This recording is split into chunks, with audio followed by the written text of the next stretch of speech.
What does incorporate mean? Incorporate means to include something as part of a larger whole.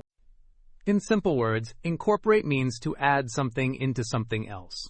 When you incorporate something, you combine it so it becomes part of the main thing. For example, the teacher incorporated new ideas into the lesson. This means the teacher added new ideas to the lesson.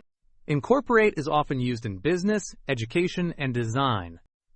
For example, the company incorporated new technology into its products. This means the company added new technology to improve its products. Incorporate can also mean forming a company as a legal corporation.